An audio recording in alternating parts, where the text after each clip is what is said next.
Welcome to The Art of Being Unstoppable, the podcast where women from every walk of life come together to break barriers, embrace their power, and live life on their own terms. I'm your host, Vicki McDougall, and each week we explore inspiring stories, actionable strategies, and empowering conversations to help you step into your confidence, amplify your voice, and create a life without limits. No matter where you are on your journey, this is your space to grow, thrive, and become unstoppable. Welcome back, everyone, to another episode of The Art of Being Unstoppable.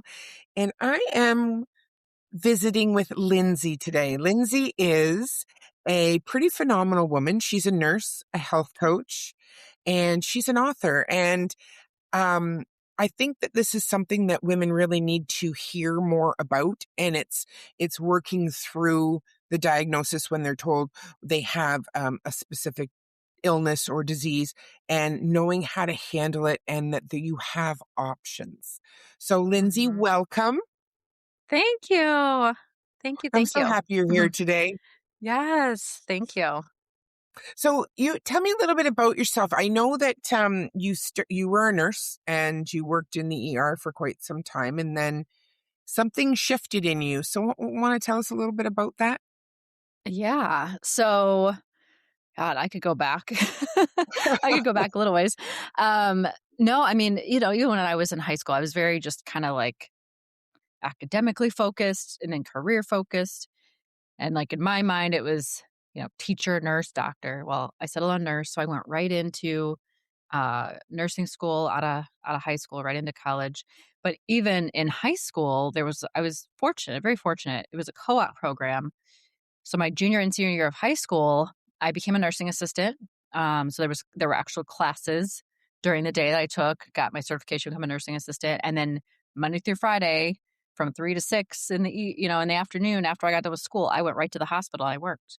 So it Oh, was a really? great experience. And then I was like, okay, this is what I want to do, right? So I worked, summers. I always had a job as a nursing assistant at the hospital, got tons of experience. And then, I got my license, of course, right away.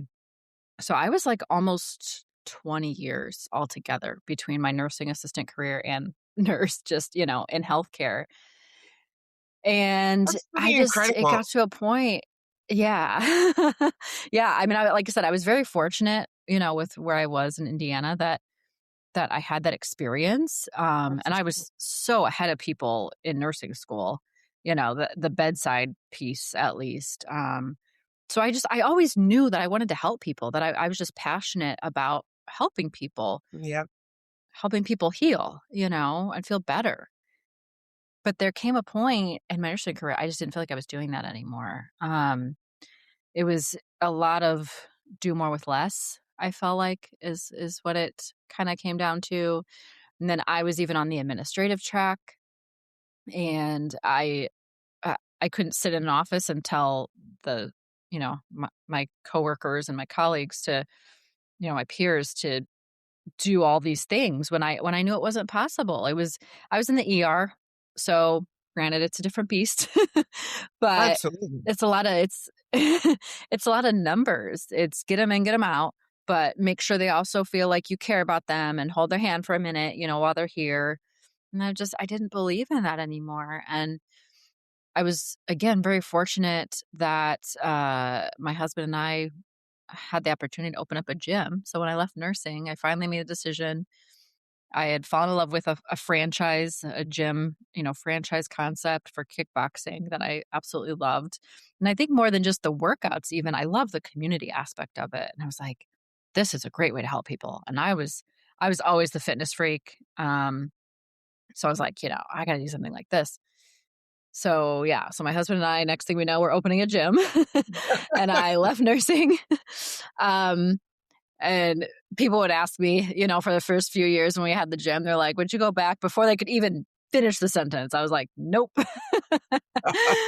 But it was great. So I was helping so many people through fitness, in a way that I was passionate about. But then that kind of, it didn't fizzle, but it changed for many reasons. COVID, first of all, happened when we were open for like a year and a half. um, totally changed everything, of course, you know. Oh, for sure. And then, yeah, and then my mom passed away during that time, and me being just the go-getter that I was and do, Mhm. it was a big wake-up call for me. And also I had my own health struggles. My body finally caught up to me. Everything that I was ignoring for years and years, um, it finally said, it was screaming and it said, "You got to listen. It's time to listen." And so I discovered I had a reaction to gluten. I was waking up with this joint pain that I had never experienced in my hands, that I've never experienced before. And come to find out, I had lupus. I wasn't, I think I caught it in time. Like I wasn't going into organ failure or anything like that. But uh, that was, that was a diagnosis. And then now what we know is probably was celiac as well. I was able to kind of figure that piece out, and had already cut out gluten. So later on testing, we discovered it was celiac, and I had to totally change my thinking. I thought I was eating healthy, Well, and maybe I yeah, and kind of was, yeah, you but probably were, but not for necessarily healthy for me and healthy for you might be 3 different things, right? exactly. Yes, exactly. And so, yeah, so it just totally changed my thinking. So then when we sold the gym, I just naturally moved into my health coaching practice, because now I get to pair that nutrition, piece that I've even learned personally, but even along with the mindset piece, which is what I saw in the gym. I always said there's something missing here. It's like, why are people, seeing results, no problem. They come in a few days a week, whatever. Maybe they do or don't change anything at home, but they can get results. Why do some people work so hard and can't get results at all? And why do some people get results, but then maybe can't keep them? I'm like, where's the breakdown? And so now, I was introduced to somebody a couple years ago, and he really opened my eyes to that piece. And I incorporate that into my program along with nutrition, because we can tell people what to eat all day long. But and more than likely, most people probably know what they should and shouldn't eat, right? Yeah. Yeah. But to get it to actually stick, there's that, like I said, that missing piece. So that's a big part of what I do. I don't even really focus on the fitness side anymore. And I think too, what you just said, like what I heard you say was why, like everyone is so different, whether it's with Mhm. their diet, whether it's with their activity level, whether it's with anything. But at the base of all of that is mindset. Yeah. Because from a young age, you wanted to be a nurse. You knew it was in your mind that that's what you chose to do, and you went Mhm. for it, and it was clear for you.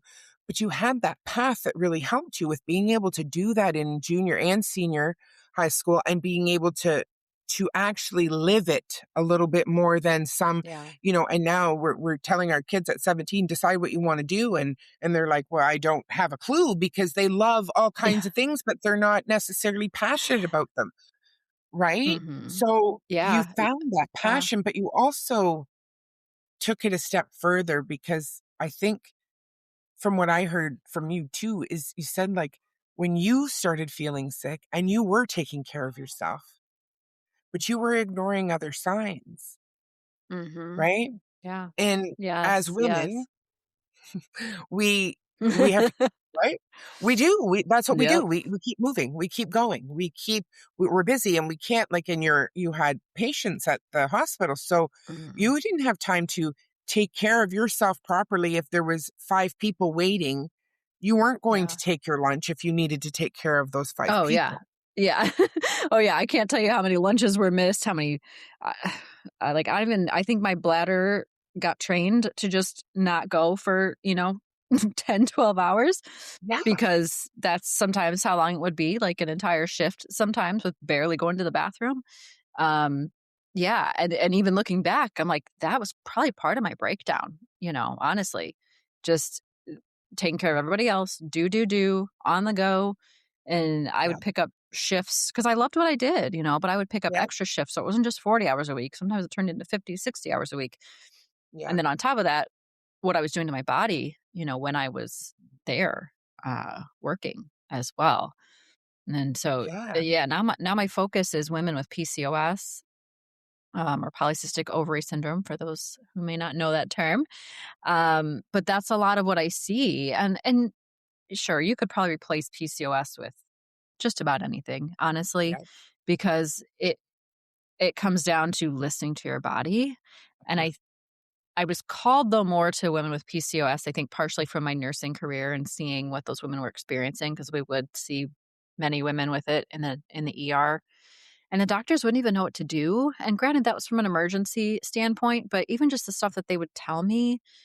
And now, as I talk to more women that have it, had it at some point and maybe had some symptoms of it, the doctors don't really know. If they can't prescribe, something for it, then they're just like, "Okay, if it gets worse, let me know, or I'll check you again in 6 months." And Right? so I think that's a community that gets kinda dismissed and feels unheard, so much. And so that's part of why I felt like I was called, Yeah. to work with them. Yeah, and you Yeah. kind of bridged that, right? Like, you bridged your nursing and the holistic, so it's kind of like a bridge to Mhm. both, right? Like, so that people Exactly. realize that there is help and there is something out Yeah. there. Um, Yeah. I had a very similar thing happened to me. I was a stylist, a hairstylist behind the chair, and you work, work, work, work, work, and you don't, again, like you said, my bladder, I could go 10 hours without going pee. For sure I could. What was that? And you eat, you're Yeah. mixing a color, you're responding to clients, you're eating and it's always on the go, on the go, on the go. And then Mhm. our nervous system is shot because we're not used, like our bodies don't know any different. So then you live in that fight or flight for so long. Yes. And then I didn't listen to my body and I had cancer. And it wasn't until, Mhm. we were searching and searching, what's wrong? What's wrong? And it took a long time to figure it out. And by the time we found it, I had a very large tumor. And when I was Yeah. first diagnosed, they said I had stage 4. So at that point, Wow. in my 40s, I was like, are you kidding me? How is this possible? This can't be. Yeah. I do. I'm busy all the time. Like, how is this possible? And it's like, wait, we're stopped for a reason. You were Mhm. stopped for a reason. Exactly. Yeah. Yeah, And listening exactly. to Yeah. your body was the transition for you, right? Mhm. Oh, yeah. It was a big wake-up call, and I truly believe that all of it, led me down this path. So, uh, some people might say, "Well, you wasted, your nursing career or whatever," but no, I don't believe I did. I No, used that so no. much, and even personally, like I mentioned my mom when she was sick, like, I was able to be there and take care of her in a way that, most people can't because of just Yeah. all the knowledge that I had. Um and so yeah, it led me down that path, and like I said, I had that wake up call and I realized it was time to listen. And now knowing what I know between the diagnosis and of course just constantly still learning, there were so many signs, even back to high school, you know, um, that my body was saying, "Wake up." Like it was Yeah. nudging, and it kept Yeah. nudging for years. Right, Yeah. and you know what it's crazy is we're so busy, women, moms, women working careers, taking care of other people, your mom, your family, a Mhm. gym, patients, all of that. We get so busy that we aren't a priority. Yeah. And part of the Yeah. reason why I really wanted to get more women on this podcast was because we need to be a priority first. Because you Mhm. getting ill and you seeing what it did to your body and looking back and ignoring those signs could have been much more detrimental. Oh, yeah. Oh, So yeah. you being able to spread that word and share with people to say, listen, just listen. And if we can quiet ourselves for that few minutes, and really start taking care of ourselves from the inside, Mhm. Yep. Yeah. you know, Yeah. I mean, I had pain that, like I said, I can't even describe it, in my hands. Like, as a nurse, we used to say, "Okay, rate the pain 1 to 10, and then is it sharp? Is it stabbing? Is it dull, achy?" And I'm like, I can't describe this pain. And I knew I didn't want to live like that. And I mean, I've also learned for me, I was able to then give up gluten, no problem. I knew how I was going to feel. Um, I was enjoying pizza with some friends and that was again, my final. So I had the joint pain that started after we closed the gym. And I'm thinking, I haven't hit a bag for a while. So why are my hands hurting? And then by May, we were having pizza with some friends and I looked like I was 6 months pregnant and I was in the worst pain of my life. And all I could do was curl up on the couch. I thought I was going to have to go to the ER. I thought my husband was going to have to take me to the ER. Um, because I do think COVID was the final straw, but running the business, even though it was something I was so passionate about, Mhm. because I left nursing, and like I said, I felt like I was fulfilling this passion in a whole different way. But again, yes, I'm just taking care of the business, taking care of the employees. And I was last you know, until I You wasn't. couldn't be anymore Yeah. Mm-mm. until you finally Yeah. listened, right? I know that. Yes. Yes. But in that story, as hard as it was and everything you had to endure, by you being able to write this book that you've written and published, it's a Mhm. beautiful thing. Like, I'm so excited to talk about that as well, that you get to get that out there in front of more people, and maybe you can help people one woman at a time, you know? Exactly. And Yeah, as soon as we that's talked, it's as soon as we talked, I know people who are suffering from the same thing. So I sent them the link, mhm. like, let's buy her book. Because that's Yeah. the point, right? We're supposed to, for me, how can I help people? Well, if I can't physically be out there helping everyone, then I can bring the help and we can get it on a bigger Mhm. platform and we can spread the word Exactly. as much as we can, because Yeah. each one of us has a story to tell, and those stories we get to share. And if we can share it more and more, then more people will get the help that they need. Exactly. Yeah. Yeah. Yeah, I mean, and that's why I love doing my podcast too, because, while I have people on that do a lot of the same stuff that I do, but they have a Yep. different story to share, and I think that's what so many people, need to hear. So, yeah, so my book Yes, let's talk about your called book. I love this. Healing I Healing Beyond the do. Diagnosis.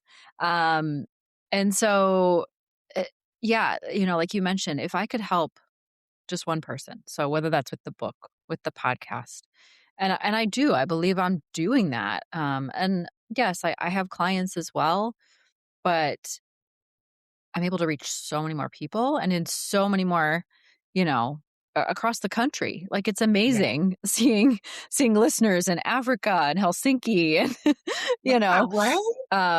yeah. And so I get to get on a bigger stage. My goal is to actually physically get on a bigger stage. Um, but with my book, my goal and, with anything I do is to spread that message that just because you're not just because you're diagnosed with something, whether that is PCOS or really anything, Yeah. you're not defined by that and you're not limited by that. That's not a life sentence, or prison sentence, Mhm. whatever you want to say. And unfortunately, in traditional healthcare, a lot of times too, they hand you that diagnosis and then they say, well, it's manageable. A lot of times they don't say we can cure it, right? It's manageable if you take X, Y, and Z medication, um, you know, or they just kind of already say, well, it's a lifelong condition, so this is what we're going to do.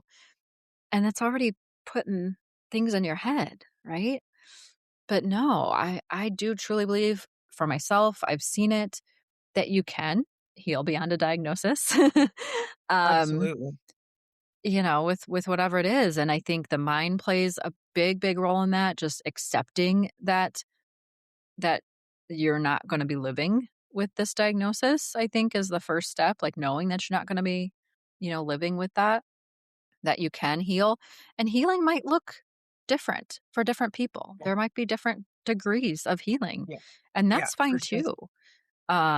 So yeah, so I mean, a big part of my book, I do talk a lot about tuning into your body actually throughout the book. Um, and that can start with simple breathing techniques, just, you know, keep it super simple, big inhale, big exhale. There's the 4-7-8 breathing, the 5-5, whatever. Yep. But Yep. calming the nervous system to just kind of start tuning in to what's going on. Some journaling I talk about. And that even kind of takes place throughout the book as well. Also kind of just stressing that point. My point with that is not to stress people out because sometimes they're like, oh, it's just one more thing I have to do. But no, just becoming aware. Is there a food that you're noticing you're eating one day and then your energy tanks the next day, or your skin breaks out, a few hours later, or something that you didn't really think might be related, but now that you actually take the time to write it down, what's happening? And there's also kind Yeah. of the emotional side of things, as well. Like, why did you eat that food? What were you feeling in that moment? How did you feel after?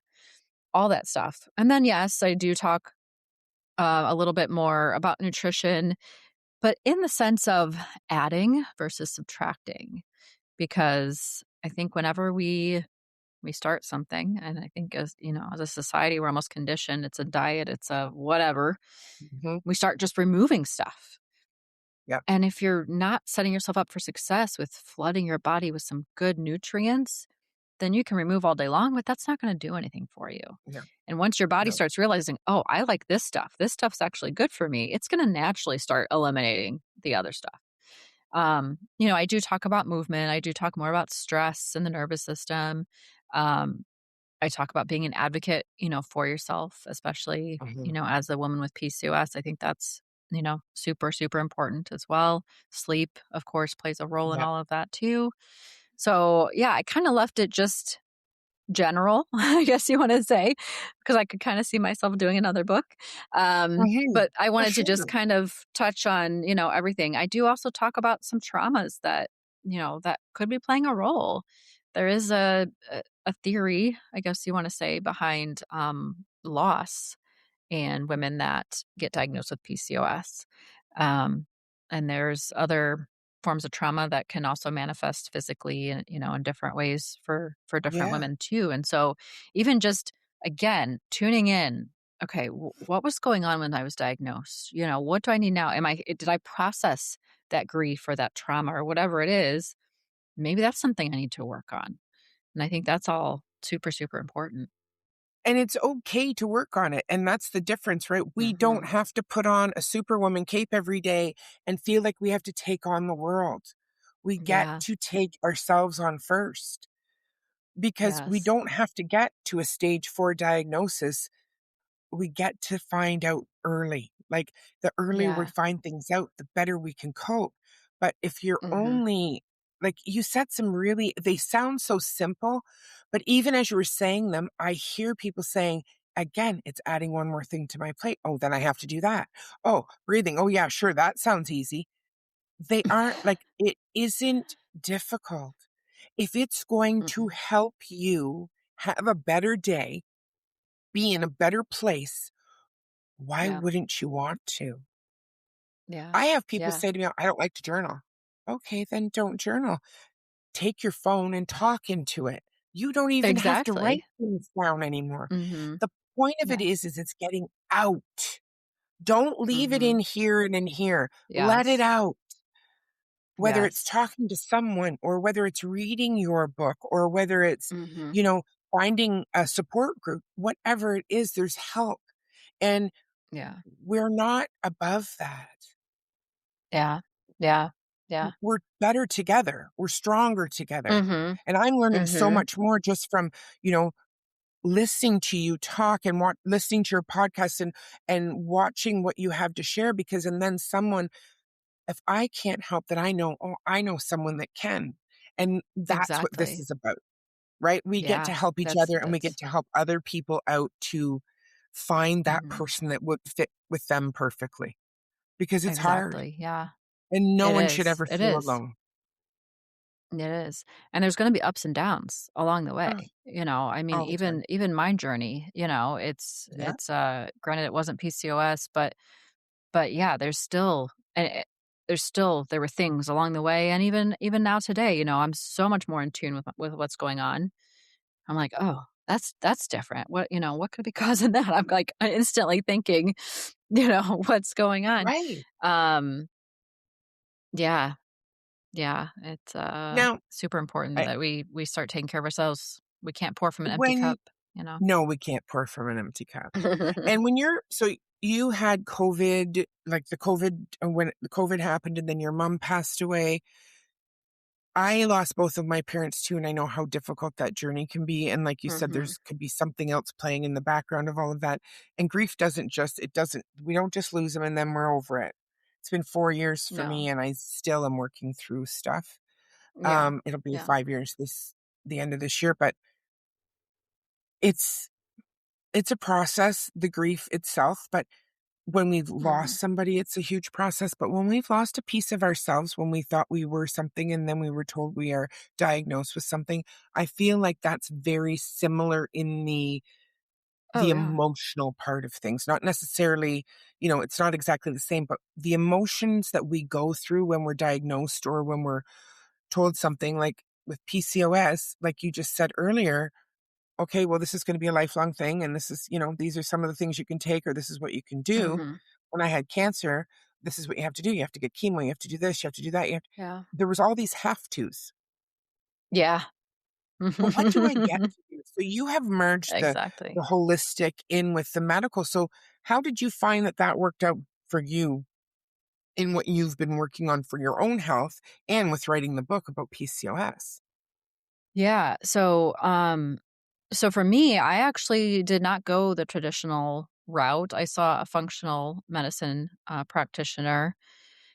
It was kind of just again amazing how everything kind of fell into place because I had met her through another good friend of mine. We clicked.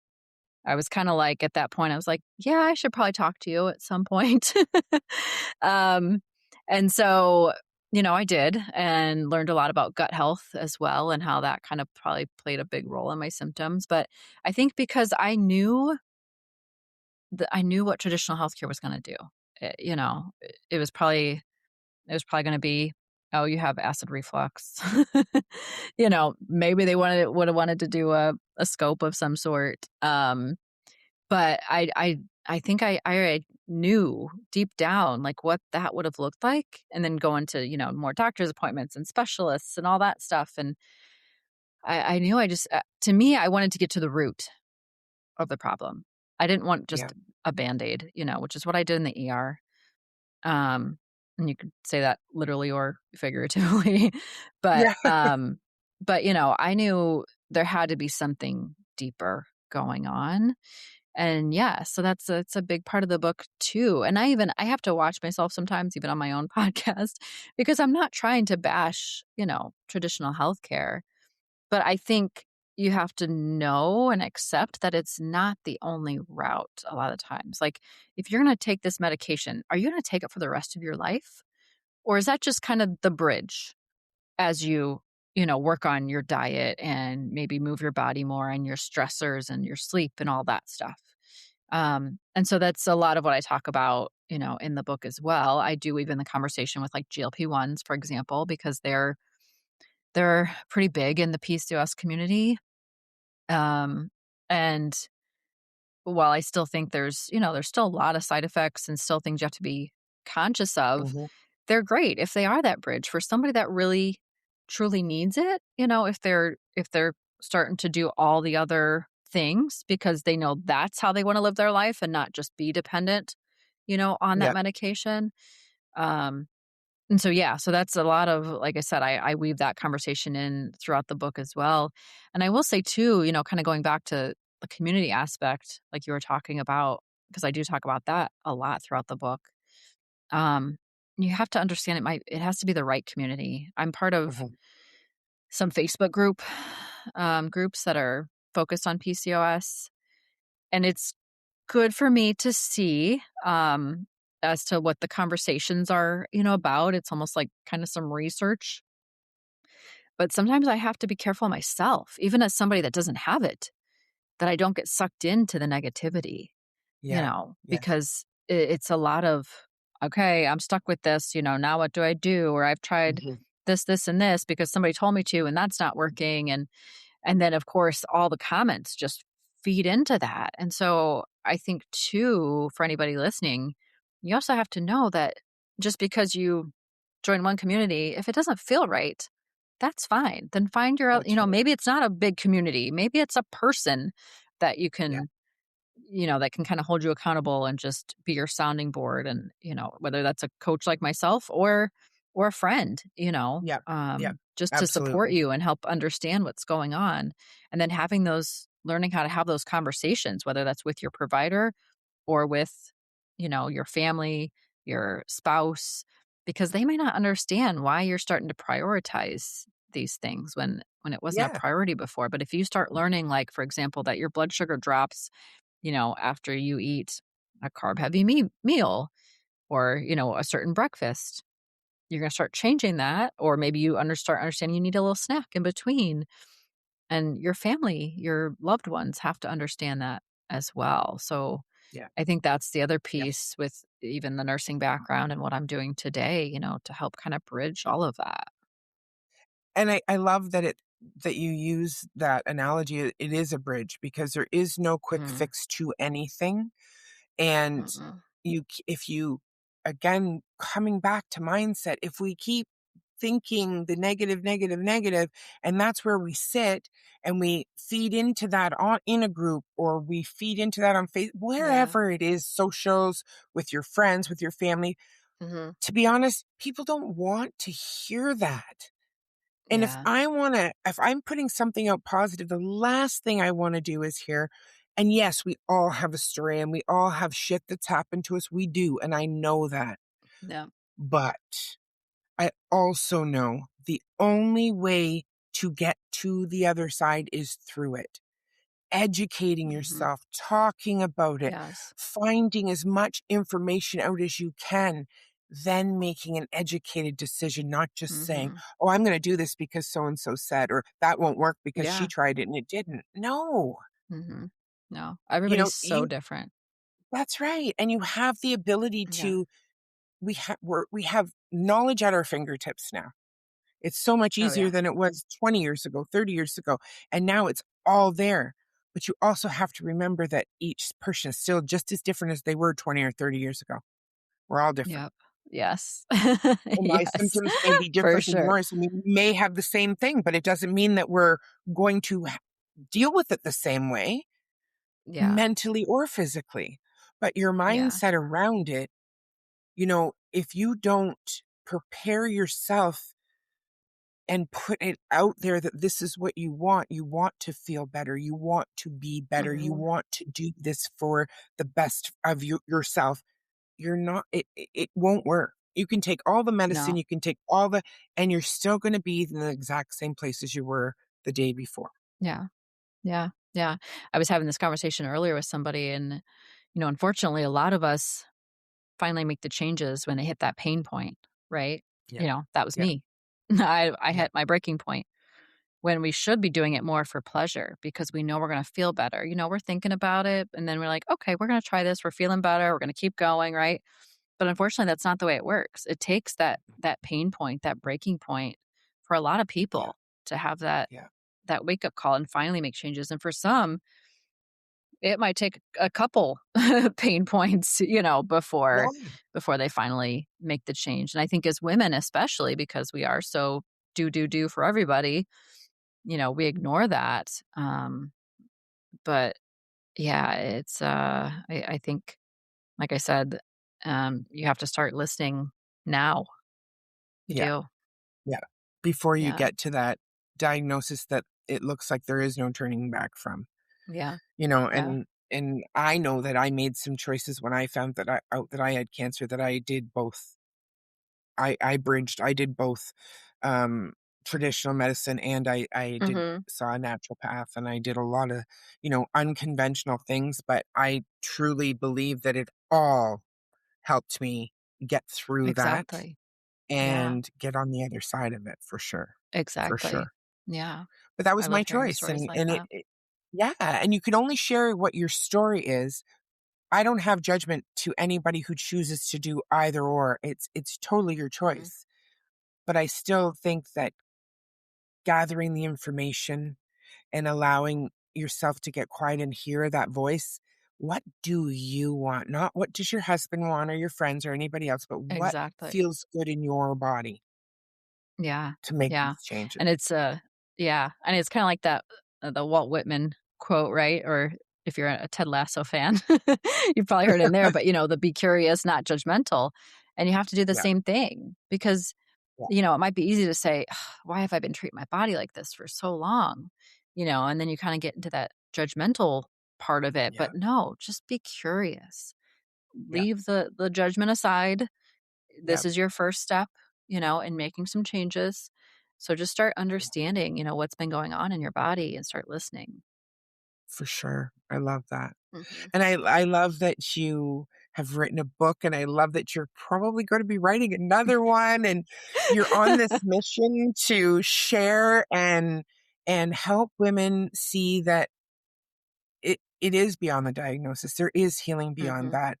And, you know, even and I had said this too, if it was going to be if I knew that when I was diagnosed originally, when they told me I had stage 4 and that, it was like pretty much the end, so to speak, I was Mhm. like, no, I'm going to plan the end for the best it can be. And Yeah. that's where and it wasn't. So that my mindset now has been, you get today, your promise today, and you make it as much and as special as it can be, whether it's whatever Mhm. that looks like for you. But my Yeah. mission is to allow people the awareness and the support needed for them to find the answers with no Yeah. judgment, because no matter how far apart we live or what our thoughts are in our opinions and our beliefs, how far apart they can be, that gap in between is closed when we're only doing this for one reason, and that is to support Mhm. women and to help people understand what's possible. Yeah. Totally So agree. yeah, Yes. for sure. I so appreciate you coming on today. I so Thank do, and I you. can't wait. I know that I'm going to be recording with you too, and I'm excited about that. Yes. I'm gonna be I can't wait. And yes, Lindsay, I'm so Yes. happy, and, I will be sending some people your way. I know that, Thank because you. like I said, I have some people in my circle that are definitely interested in what goes on with the PCOS. I have a few Awesome. really close people that struggle with that as well, and, you know, I love that you are somebody that I met and that I have, gotten to know, and we get to share this. We get to be on this mission together. So thank you so much for Exactly. today. Yes. Thank you for having me. Yes, I'm so happy. Okay, everybody, thank you for listening today, and I will see you on the next episode of The Art of Being Unstoppable. Have yourselves a beautiful day. Thank you for joining me on this episode of The Art of Being Unstoppable. Remember, your story matters, your voice matters, and your power is limitless. If you love today's conversation, subscribe, share it with the women in your life, and leave a review to help more women discover their unstoppable selves. I'm Vicki McDougall, and I'll see you in the next episode, because your journey to unstoppable starts now.